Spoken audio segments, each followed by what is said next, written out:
This is part 2 of a 2-part podcast. Put Paul's brain on your plot. Do you have a hunk of land but don't know where to start? Do you have a world-changing permaculture idea and you need some feedback? Do you feel like the guy in overalls may inexplicably hold the keys to all your wildest permaculture and homesteading dreams? Well, you're probably wrong. But if you want to give it a go anyway, you can hire Paul for a consultation. He will be all yours for a whole entire hour. Schedule your Paulversation today at permies.com/consult. permies.com/consult. I think we should go back just and emphasize one more time, where are you sourcing this? We keep talking as if we're sourcing it from our own site. A lot of people here are in a suburb and like there's, Alabama is doesn't have very many trees. So where's Alabama getting her or his trees for the hugel? I avoid right of way by the highway because once or twice a year you drive down the highway and you just see scorched earth death along the fence line. And that's the stuff you don't want to import. But if you know the farmer just outside of town, and if you can go 50 feet beyond the highway fence and take some of his standing dead stuff and a couple of small scrub things, that's going to be good stuff that it's not a sure bet, but if you know that farmer and you're far away from the public right of way, I would be, in an urban context, I would be content with that risk. Yeah. And, we have to clean up those kinds of toxins. And guess how we clean up most of those toxins with bio-remediation? By using the same really good soil microbiology that we use to get your garden soil. It's like right after the hurricane went through western North Carolina, I started getting calls from people over there. I think Paul actually referred them to me, and they were saying, "Hey, we're organic gardeners. We don't know how to clean up all this mess." And it was like, you're already like doing really amazingly microbially rich composts, and you know how to do compost extracts and all these kinds of things. You're already 80% of the way there. You're actually the people in the area that know how to clean this up the best. And so we went in and showed them how to use that soil microbiology to clean things up. And really the only people that have successfully cleaned up some of this stuff are the people that are using that soil microbiology to clean it up. So, don't get too scared of it. Be very careful, be mindful of what you're doing, but also realize that if you are engaging the soil microbiology and getting it really strong and working with it in a good way, that it can break down a lot of these compounds. It may take a little bit of time. In some cases, we were able to show that we could break it down by 80 to 90% in a couple of weeks. So, but in other cases, it took longer. So just understand that it's not, if you're looking at compounds like glyphosate or 2,4-D or these kinds of things, Grazon is different. Grazon is harder to break down. So if you're looking at something that's Grazon or Grazon Next, I'd be very careful about that. So we've seen that is highly persistent, and it takes a lot more for biology to break it down. So if you're working around fields that have had Grazon or Grazon Next applied to them, I would be really careful of that, because that's some very nasty and highly persistent stuff. It will persist through a compost pile. It will persist through the rumen of a grazing animal. So if you have fields that have had that applied, and a cow eats it and it goes through to the cow manure, and then you put that cow manure into compost and you compost it and you bring it out, guess what? The compound is still there, and it can still hit you, and it can persist in the soil for 5 to 7 years. So that's the one that I constantly warn people about, because it's so nasty. So just be really careful. And if you're working with anything that's really close to Grazon, I would be very careful of that. I want to say an obnoxious thing right here. And it's like, I'm so glad that I made the transition decades ago out of doing urban gardening and into homestead gardening. And on this path that I'm on, I have become a homestead bigot. And it's going to be that, people keep asking me these questions about, like, I'm trying to do this, and then this, this happened and that happened and the other thing happened. And it's like, it just sounds like there's 15 different nightmares all piled up, and they're like, and I want to grow a permaculture garden. And I'm thinking, if you can get anything to grow, you're going to still be eating poison for the next 10 years.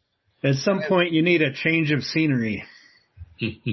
It's so much easier. Like when I shopped for land, it took a while, but I found land that was covered in weeds, and it's like, here we go. And it's most of the land that you see, it's like, oh, here, look at my field. It's pure grass. And it's like, no, thank you. No, thank you. However you did that, I want no part of it. But now, you're going to do hugelkultur. It's like, okay, so here I am on my acres, and trees fell down, and they just volunteered to go inside of hugelkultur, and they're surrounded by weeds, and I know I haven't spread anything here. It's like, and I don't have to move it very far to get to where I'm going to go with the hugelkultur, as opposed to people that are like, oh, I went over 7 miles away and got a tree, and I brought it home, and it was an urban thing, and it died for no reason. And it's like, oh no, I don't want anything from anything urban, because no reason always seems to work out to be persistent herbicides. So I really want to, and then I know most people aren't going to like this, but boy, I kind of feel like if you really love permaculture, homesteading, not the urban thing. Beau, you were saying something? Yeah, I was. Yeah. So when I was living in urban Kansas City, I was living right next to this place called the Bannister Complex. You in northeast Kansas, you probably know where I'm talking about. It's also known as the Honeywell facility, one of the most significant arms manufacturers in the country. And they put it in this beautiful little valley near, what was it called? It was called Boone Hill, and just ecologically gorgeous. But of course, they decided to build the most toxic and harmful stuff known to mankind there. They shut it down in, I want to say the 80s, because there was some like 85% cancer rates in all of the neighborhoods within a quarter mile of this place. So they shut it down, and that was right in my backyard, and I love walking through the woods, and I was hunting for mushrooms. I knew better than to eat a lot of the mushrooms that I would find wild. But in the 2000s, they started asking for proposals to remediate that. What do they call it? It's like a brownfield site or whatever. Brownfield, yeah. Yeah, it's like one of the most toxic sites anywhere. Like, it's beyond repair. It's inhospitable to biological life in many ways. But they requested proposals for remediating the site.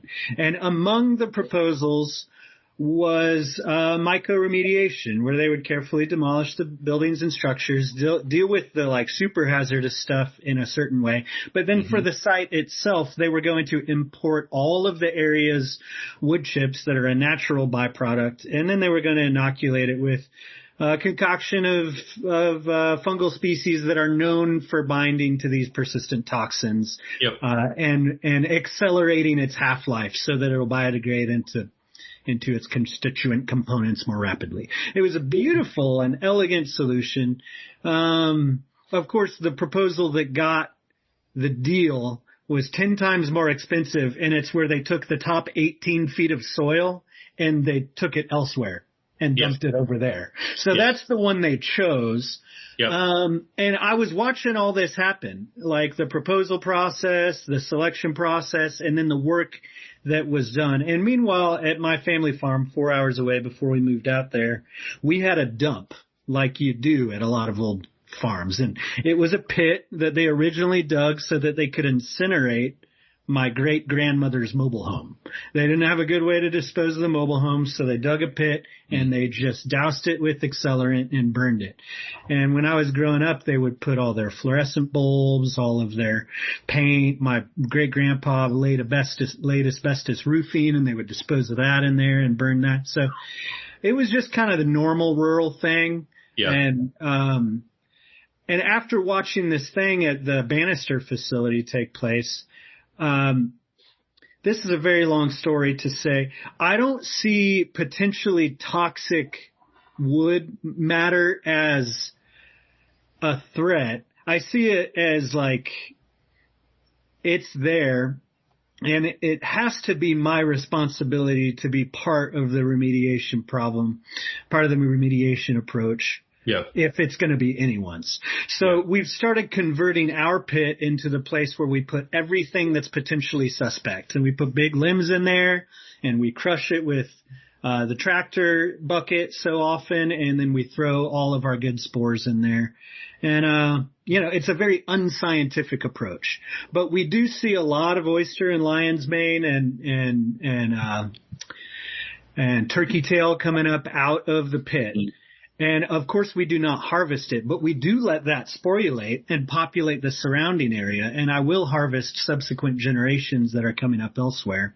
So, I mean, there's a lot in the chat about like, well, what do we do with this toxic stuff? And we have a very like short vision when we're talking about sourcing materials. And what we're advocating for in this conversation is being careful with your inputs into your food system. But what we're also saying is there's good things to do with the toxic stuff.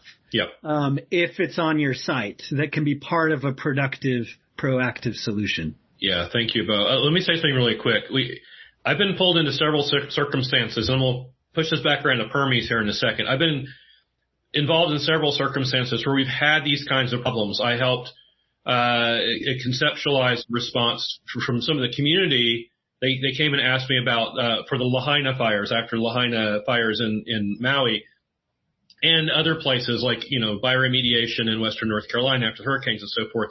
What's really interesting is that the way of thinking about all of this is to deal with it with more depth. And what I mean by that is to use mechanical processes, because exactly right. What you're going to do, same thing that Army Corps wanted to do and did in Lahaina, was take all of that that soil, pick it up, take it and try to bury it and so forth. It's like there is this suspicion of partnering with life in order to create more life. It's really interesting, right?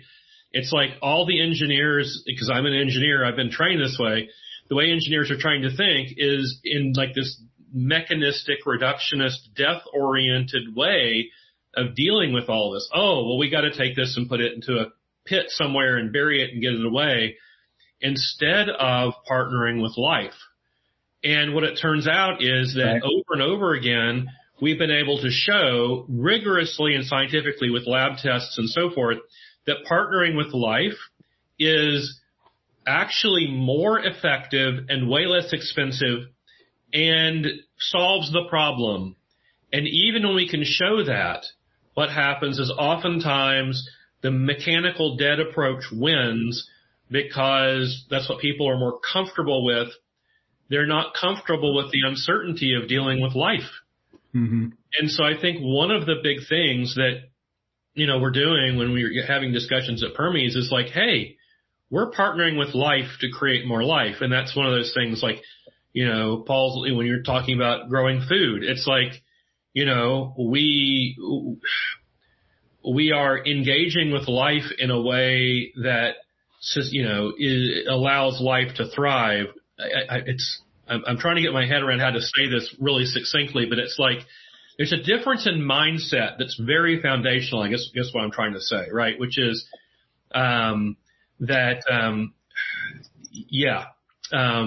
we need to realize that that life gives us ways of dealing with most of these toxins if we just engage with it.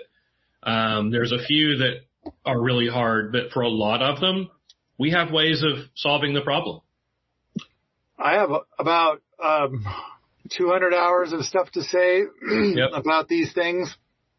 But mostly I think I'm tired of talking. Like, why is it permaculture people are required to regurgitate this stuff about toxicity?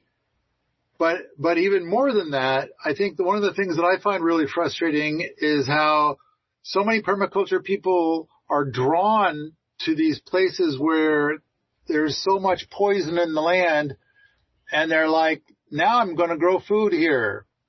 And it's like they see it as their personal mission that if food can come out, it's proof that they've healed the land. And I kind of think, well, you got something that looks like food. I don't think anybody ought to eat it. And rather than exploring the idea of growing food that's basically poison, but it looks like you could eat it, which is a bit of a novelty, really. And it's like, and please don't eat that. I like the idea, can we instead start with clean land and grow food in such a way that it has, I'm going to make up a number of 100 times more value than the best food you could buy at Whole Foods. And so I like that path better. And I wish that those people that are so keen on trying to do something with a toxic waste site could instead have start with a clean slate. Yeah, the problem is that land is becoming more and more scarce and more expensive. True. And so I would agree, Paul, you don't just start trying to grow food into toxic land, but there are techniques for cleaning up brownfield sites that have been polluted before you start growing food and getting them back. So if all you have, if what you've inherited that you can afford, because it's what's under your feet that you own, is already got problems, I'm just trying to say there are ways of fixing that, and you should fix it before you start growing food in it. And I got 200 hours of stuff to say down that road.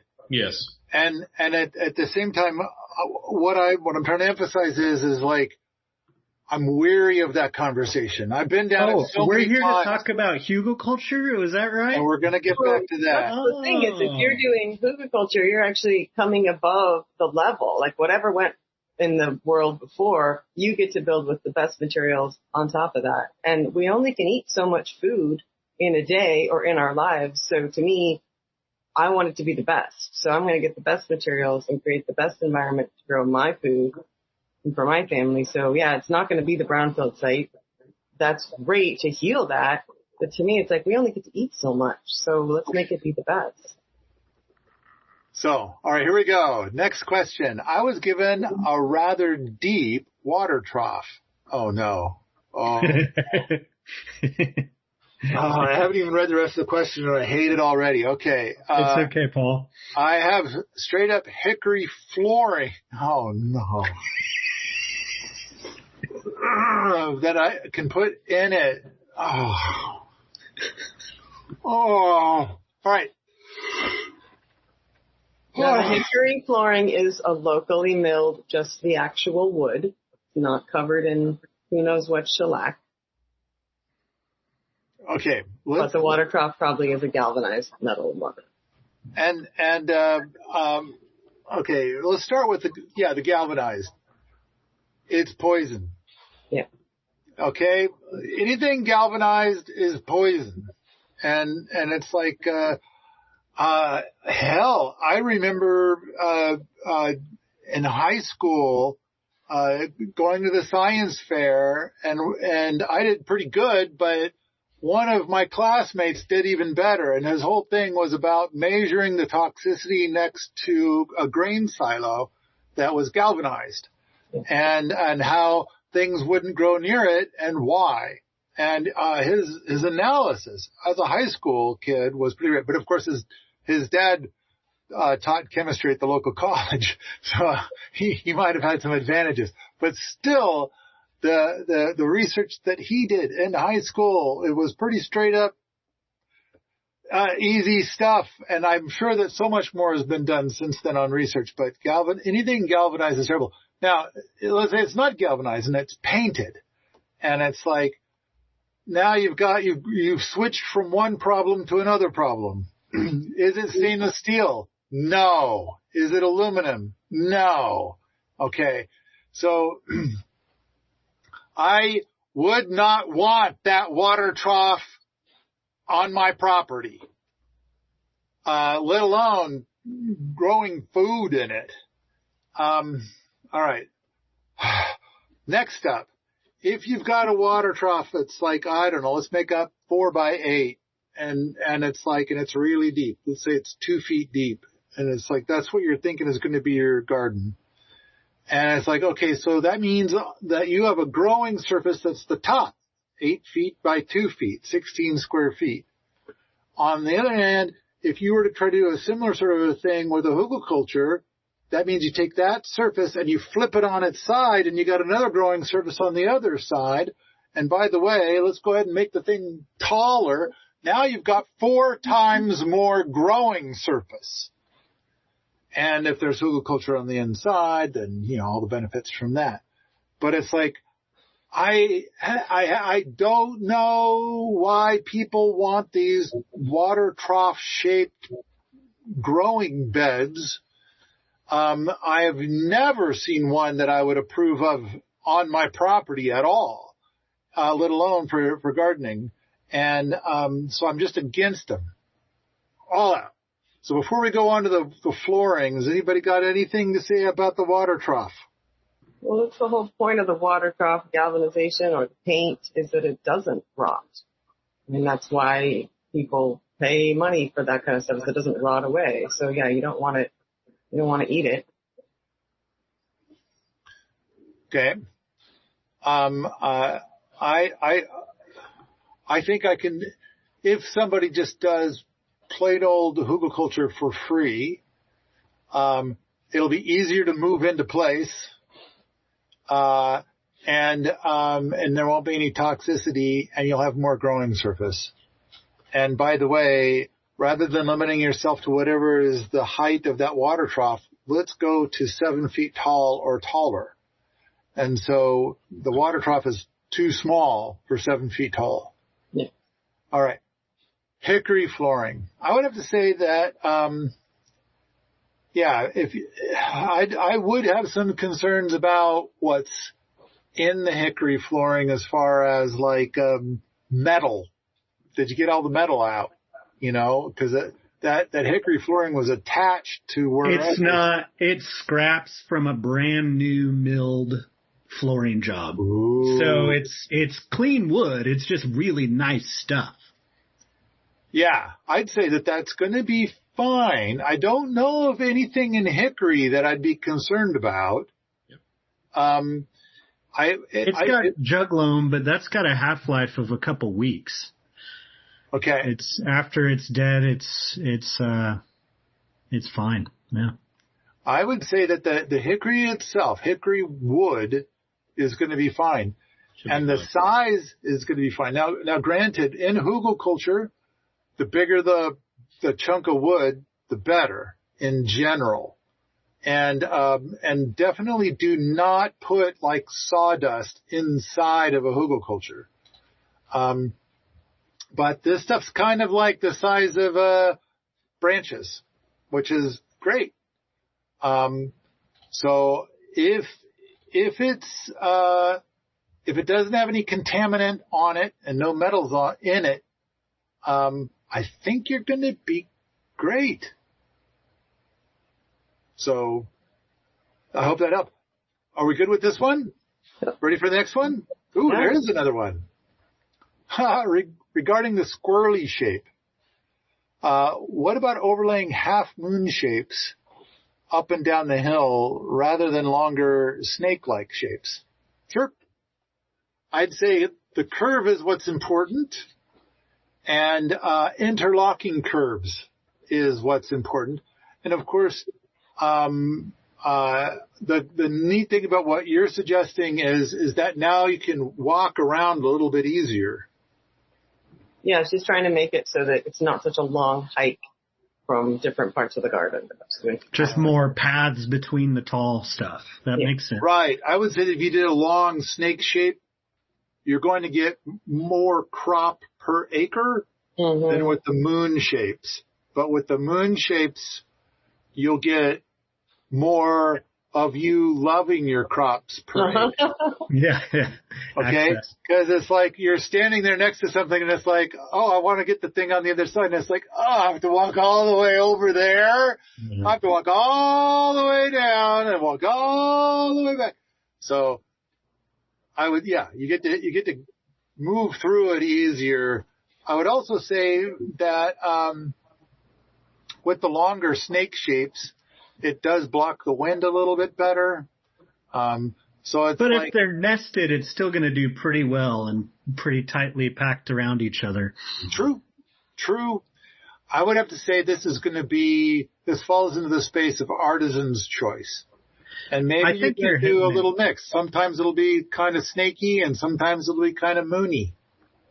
There's this site called Interwoven Permaculture in Indiana inside the Shawnee National Forest. They've got 170 acres. It's very flat.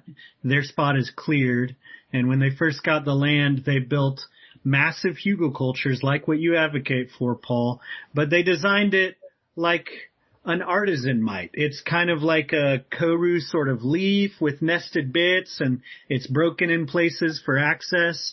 So theirs was like the far end. Rather than improvisational, building it as you go, they mapped it out, and from an airplane, it's this beautiful design, and it still accomplishes kind of everything we're talking about.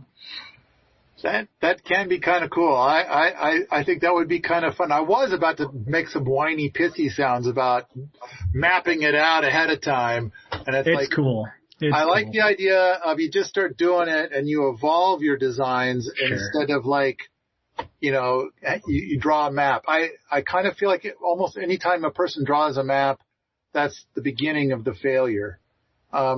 But the best laid plans are always fodder for the next iteration, and it evolves. But this sounds super cool. Like who cares if people can take a picture of it flying over in an airplane? But I don't know. It's got a little bit of coolness to it. Artisan's choice, like you said. Artisan's choice. Have you ever wondered whether a particular book was really good or just so-so, and if you could trust the reviews online? When it comes to books related to permaculture, Permies has a large list of reviews for over 100 books. Perhaps you're considering a book for yourself or a friend, or you're just curious about what's out there. Stop by permies.com/book and take a look at the book review grid and read some honest reviews, and hopefully you'll find the next book to add to your collection. Why not inoculate biochar with fungal spore and add with soil layers to hugel bed? Well, I would say the primary why not would be the word biochar.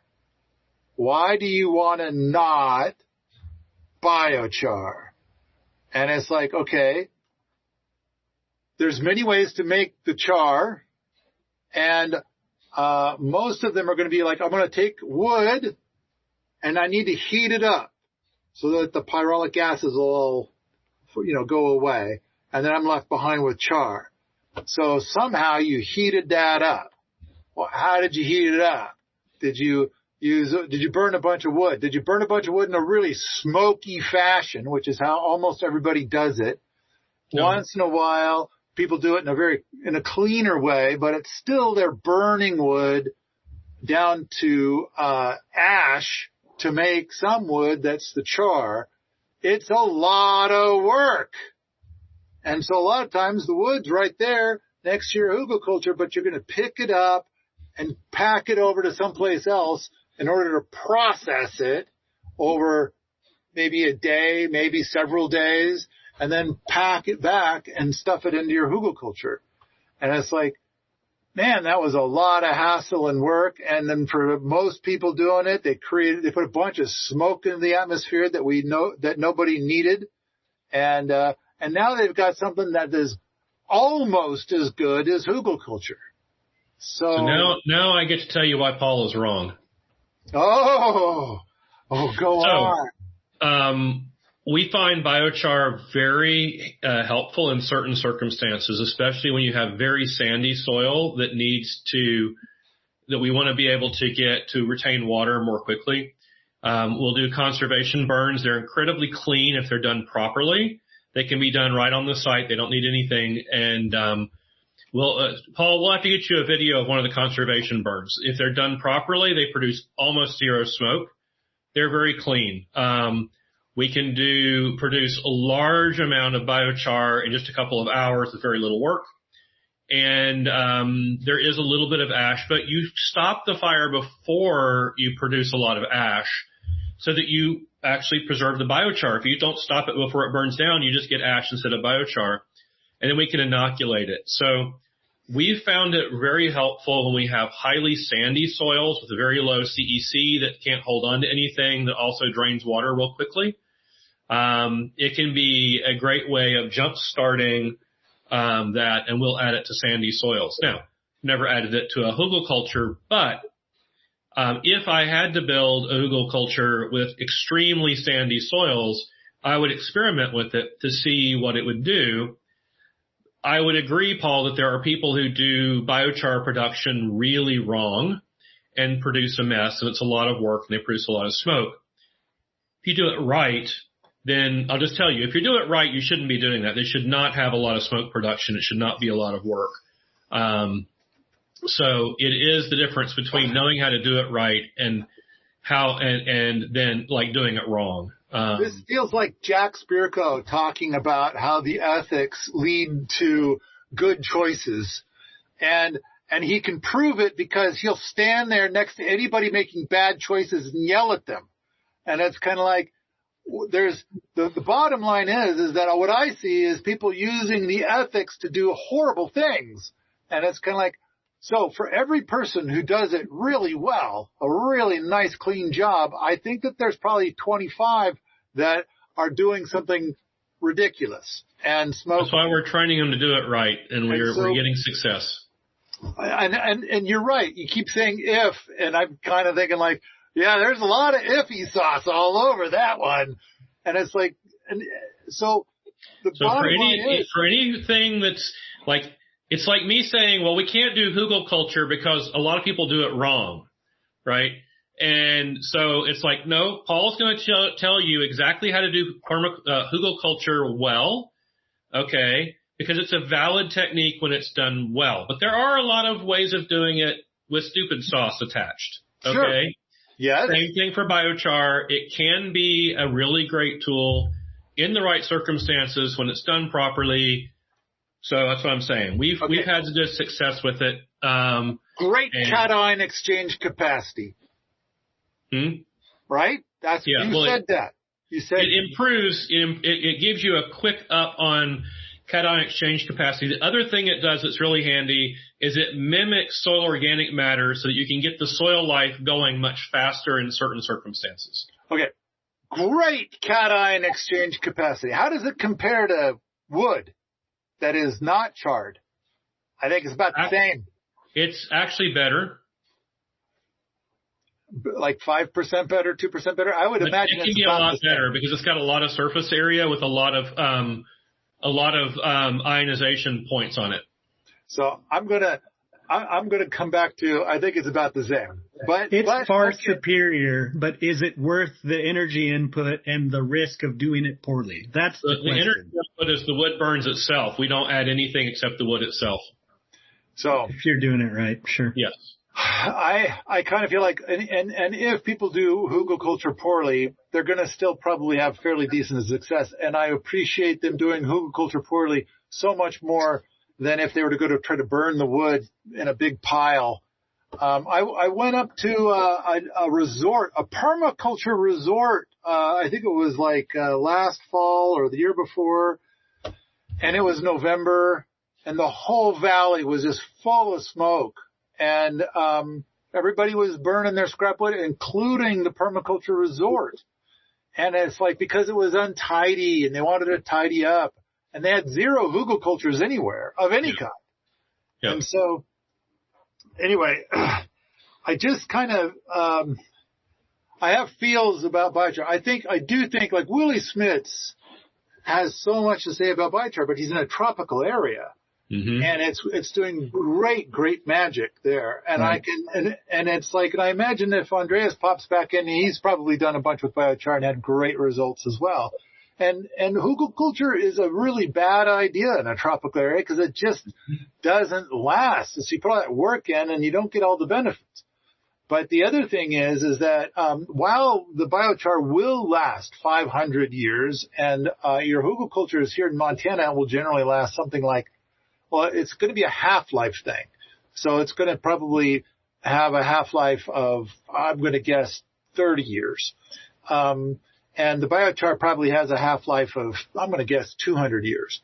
And so I think that it's going to it's a big benefit in the tropical areas. But I also think having some of it in a Hugelkultur in big blocks and chunks, not a bad idea.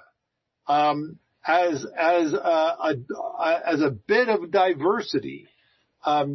But I kind of also feel like when you heat your home with wood, you end up with bits of charcoal. I got a couple mason jars right next to my rocket mass heater here in the house, and sometimes I go to open it up and clean it out, and it's like, oh look, I got a little chunk of char right there. I'm just going to drop it in the mason jar, and so I get about 2 quarts per year from that. I can use it for all kinds of stuff. There's all kinds of things that you use char for, but I'm not a fan of biochar in cold climates, and I know a lot of people really are. And there's ways to do it that's cleaner. And I just kind of feel like I'd rather use that wood in different ways than do biochar myself. Mm-hmm. But I know so many. It is very exciting in tropical areas, and that excitement has worked its way up to the northern climates. Now, Alan, you're in a very warm climate. I would think that you're in a space where it's an edge case. You know, I'm in warm temperate. To me, biochar is more a question of the soil type we're working with, because of the way it interacts with the soil.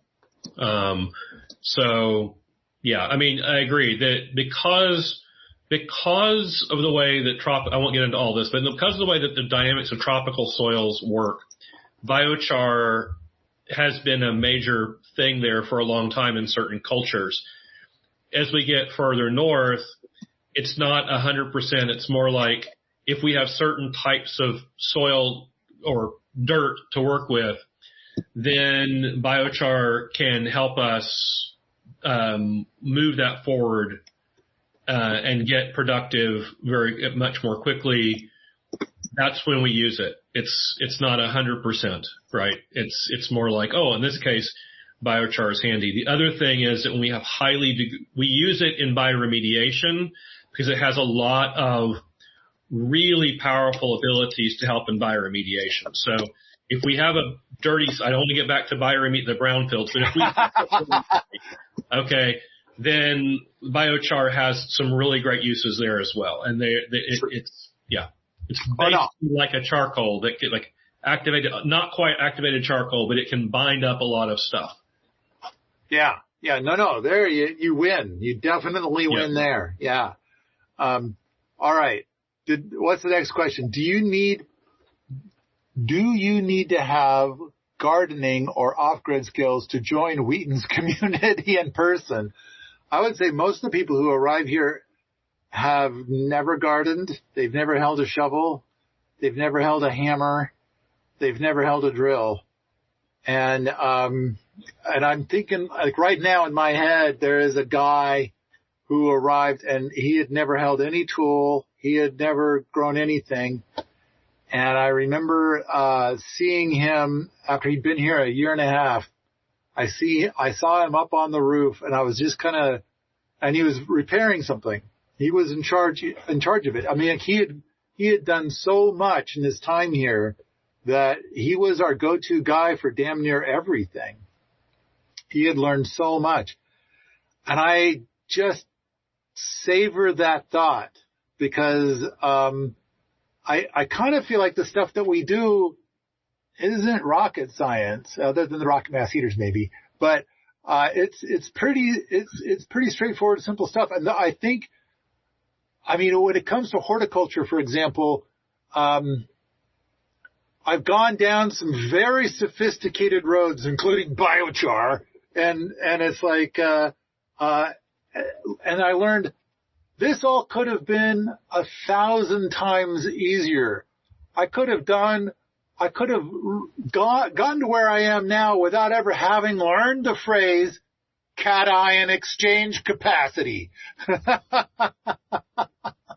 And it's like, there's some brilliant stuff in the world of permaculture that makes all of this 1,000 times simpler than it is for other people.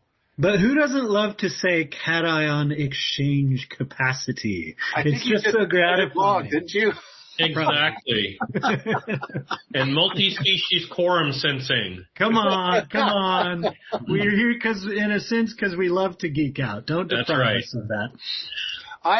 Alan convinced me a few years ago that I needed to work the word biophilic into my vocabulary, and I fought it for a while, but then after he said it, it just kept coming up over and over and over again, and now I kind of feel like that is a great word to pursue. Mm-hmm. I feel like we have some people who come here who arrive with some skills, and they want to unlearn some and learn some new things. And we have some people here that come here and they've got no skills at all. And I don't know. I mean, what I want is to end up with 20 people who live here year round. And we've had smackdowns recently where we're talking about like, that's probably going to happen real soon as things begin to change. Andreas keeps telling me that in 2 months, permaculture is going to 100x. And so we'll be full. Just boom. The boot camp is full. But the thing, I think, every day for every boot is easy and delightful. And so when people come and they don't know, they just kind of like, well, today we're going to do this thing with the garden. And so, you're going to be doing it elbow to elbow with somebody else and just kind of do what they do. And then before you know it, a month has passed and this brand new person is doing amazing things. And, we recently had somebody who got tired, but she was trying to keep up with other people that have been here a long time. And we keep trying to tell her, you don't have to keep up. Take 5. Take 5 like a dozen times a day. We expect that. But she didn't want to look like a slacker. So she worked hard and she was just exhausted at the end of each day. But I think there's also people here who are like, oh, yeah, I'm going to take 5. And it's like, I don't know how many times I have to say every day should be easy and delightful. In many ways, for many people with a certain set of goals, it's a very gentle on-ramp to skills and productivity. It's really cool. Yeah, I like the thing where I think it was Joseph Lofthouse and Helen Attow both said something about how they don't want interns because 19 out of 20 interns that at the end of the day they could have gotten more done without the intern. And so I kind of feel like I want to take those 19 and have them be here for 6 months to a year. And then they might be that 1 out of 20 that they're okay with. And we've had that happen. We've had some people that would come here for a while and really what they want to do is go be an intern with Helen, and do that. Joel Salatin was talking to me about something like that for a bit, and I should get back to him on that. Yeah, and Paul, at some point I'll be ready to do the same thing. I need some hyper advanced help at this point in time, because of what we're working on.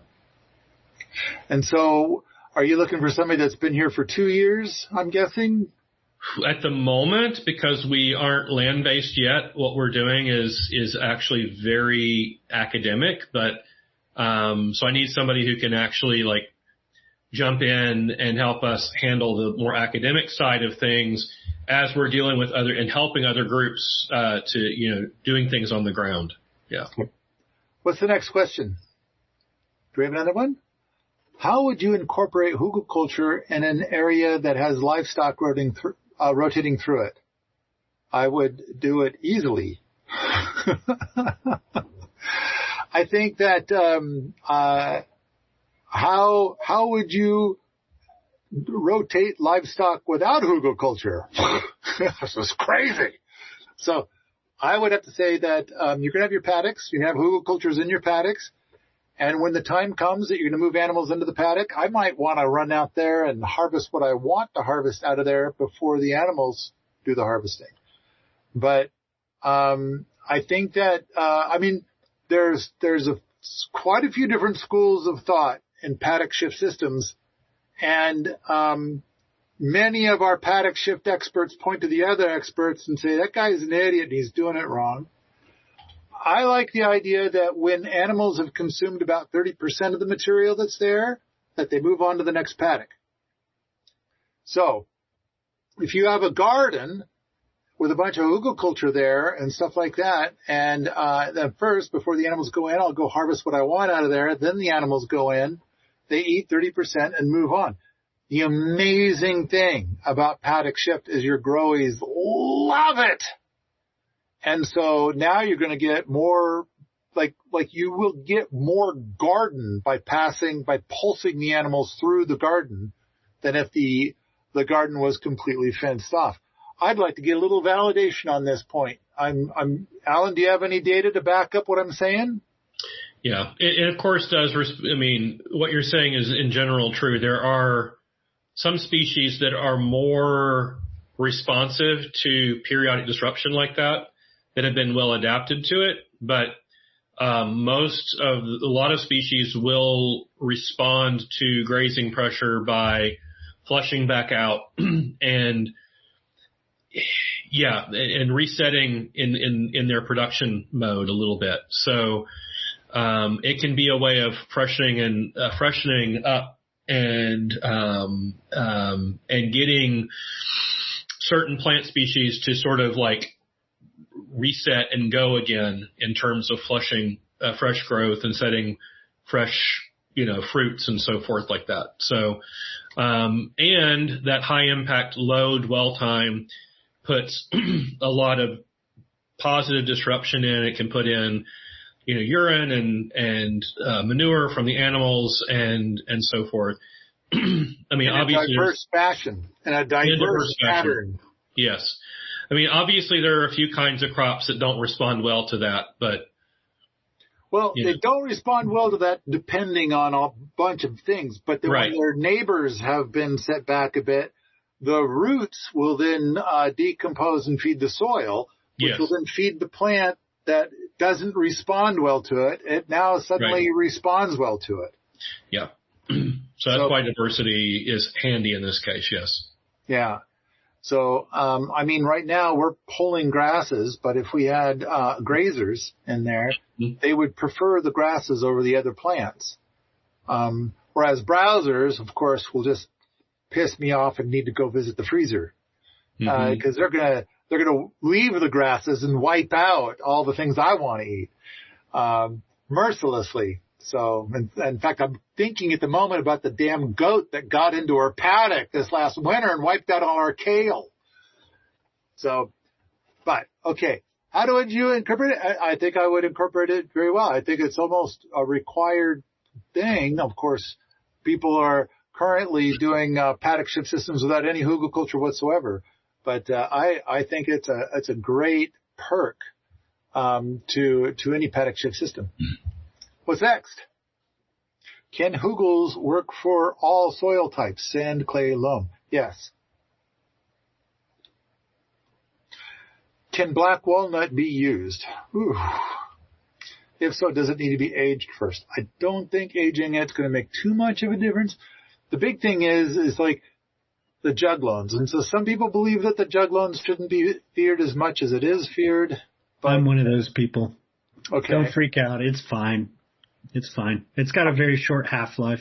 in the soil. The other thing is that juglans is an exudate, but if the walnut is no longer alive, is the juglans effectively gone? Now it stops exuding very fast. As soon as the moisture either leaves it or is replaced and diluted into the moisture that's in your hugel. It's, I've looked at the data, and different parts of the plant have different amounts of juglone, but for all parts, the more surface area it has within 2 weeks, whatever is like within a half inch of the surface is neutralized. So someone said, should I age it first? I was like, just age it in your hugel. And then wait, 2 weeks. The thing is, you stockpile materials. Very rarely have I seen someone go out and harvest their wood and build the hugel like the same day. It's usually like a 2-week process. You're stockpiling stuff for a few months. At least, at Paul's place, maybe you have a lot of people working and it's more rapid. But even then, age it in the hugel. Just keep moving forward. Don't freak out about walnut. Same with hickory. It's related. Pecans. They all have some juglone, and it'll all be gone or negligible within a matter of weeks. I have always imagined, this is an unscientific imagining, I have always imagined that the branch has like 5% the juglones that you would find in the roots. You've got that. Okay. It's like, maybe. I think that the thing people attribute to juglone is a percentage of the impact of the juglone and a majority the impact of the drip line. And you would find that in all trees, Juglone has some impact, not nearly the impact of like the pH impact of cedars and allelopathic substances and those types of trees. I know I've seen, I was at Inspiration Farm in Bellingham, Washington, and Brian Kirkbliet took me to a black walnut and pointed at this area where there was a bunch of foam on the ground. And he said, that's the juglones right there, is this foam that we are observing here. And that's part of what makes me think that it's a root exudate and not necessarily so much in the branches. Yeah, maybe. Bonnie's here in the chat saying, I used 5-year-old walnut split firewood in the bed where my berries died. And I don't know. There's an anecdote. What else could have killed those berries is my question. 5-year-old walnut. I've used walnut up to 50% of the contents of my entire garden in Kansas was black walnut. And some of it was fresh and some of it was 10 years dead. And I don't know. That's my anecdote. Everything grew very happily. I know a lot of people are very nervous about using black walnut in hugelkultur. And I don't have a real good, clear answer or like any experimenting that I've done, like, okay, this was black walnut and this is cottonwood, and let's see who wins. I think cottonwood's going to always win. Cottonwood wins, but you don't get to choose always. If you got a ton of walnuts on your property, figure out a way to use it. I wouldn't use black locust inside of a hugelkultur just because it won't break down. I wouldn't use cedar inside of hugelkultur because it'll kind of poison everything. Black walnut, I've always kind of had a big question mark on it. And if I've got something else, I'd use something else. But if all I got is a mountain of black walnut, I'd probably give it a shot and see what happens. Yeah. But at the same time, even the people that are the most concerned about the allelopathic effect of juglones, there's like one third of all of the food species that you could grow are perfectly happy with juglones. Exactly. Yeah. And so that's part of my deal is I'm growing like 87 things. So when 13 of them die, I might not even notice. So, those types of impacts get lost in this paradigm of like radical diversity of contexts and vegetation. All right. What's our next question? That's it. Oh, man. And the timing's about right. I know that there were some other things that I was kind of tempted to touch on. Please do not make level hugelkultur. I've seen people like dig a trench and put wood in there and call it hugelkultur. Please don't do that. I mean, I guess there's some benefit, but I don't like it. Are people allowed to do it and call it something else? That's another thing too, is it's like hugelkultur, part of it is it's mound culture. And where's your mound? It's a filled trench. It's trench culture. Yeah. And it's like, but really what you want the mound, and you want it to be nice and tall in order to be able to, reduce wind, if nothing else, but also to triple your growing space. And so level gardens are for tractors. And it's like, and I kind of feel like if you're going to make your garden level for the sake of a tractor and you don't have a tractor, that just seems dumb.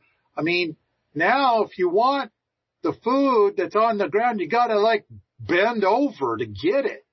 And now you're going to have to irrigate, even though you put wood in the ground. It's not enough really too.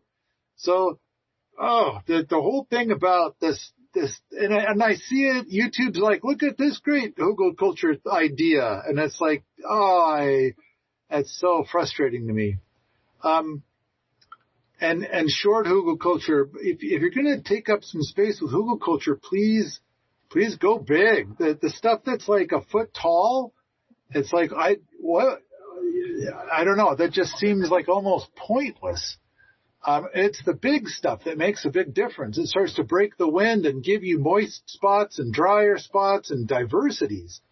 But when it's only a foot tall, I don't think it gave you any diversity. I mean, you're still having to irrigate it a lot. Whereas you can get 7 feet tall, you can in time eliminate irrigation. Sepp Holzer would even be able to, if you start with rich enough soil, you can eliminate irrigation immediately. It's not pointless, it's half pointless. If half of the point is composting trees to give nutrients to your soil, it accomplishes that. Whoa. But the other point is texture on the earth, protection from the elements, and it eliminates all of those points. Half pointless. I guess what's frustrating to me is that they make something like a foot tall, and it does not have the benefits of something that's 7 feet tall. And then people point at it and complain. And they say, I thought it was going to eliminate my irrigation needs. And I thought it was going to all these other things. And it doesn't. So all hugelkultur therefore sucks. And it's like, it's a bit of a fallacy. It's like the beginning of the failure. So I wish for people to build 7 feet tall or taller. So, let's see. I already talked about one of these. Oh, good. Too much wood versus the right amount. I want to say that in my hugelkultur article that I made like 20 years ago, I've got some images of hugelkultur, and Sepp Holzer looked at that and he said too much wood. And I agree. In fact, yeah, I've got a lot more to say about that image in particular, but Sepp Holzer is right and that image is wrong. And yet people keep trying to copy it, and it's like, I should get in there and update that. I'm sure Andreas is chomping at the bit to change it as we speak. But too much wood. That image is too much wood. Purchase containers, we talked about that. I want to add a quick tidbit about we did this years ago. We built our hugelkulturs, and then we built scaffolding to go on the side so we can get up there, which we never finished. And it was just like all this work, and I would have to go out there and whittle at it to get it to work and stuff, and we just never finished it.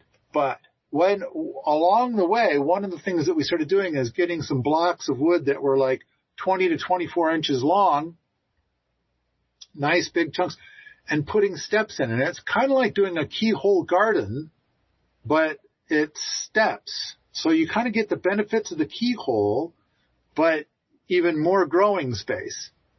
And so, but my hugelkulturs here, just outside this building, they're 11 feet tall. And we've got trails on some parts, but now we're putting in these blocks of wood as steps, and those are the best. They are just fantastic. The scaffolding, I'm probably going to end up taking it all down at some point, but I just wanted to make a shout out about the steps. All right. The scaffolding are a great teaching tool for roundwood timber framing. Oh yeah. Oh yeah. Even if they're not as functional as your new tech for Hugel scaffolds. Well, and the big thing that we really need to, so when people put the log in, the horizontal log, it should get soil underneath and soil behind it, and the top should be flattened.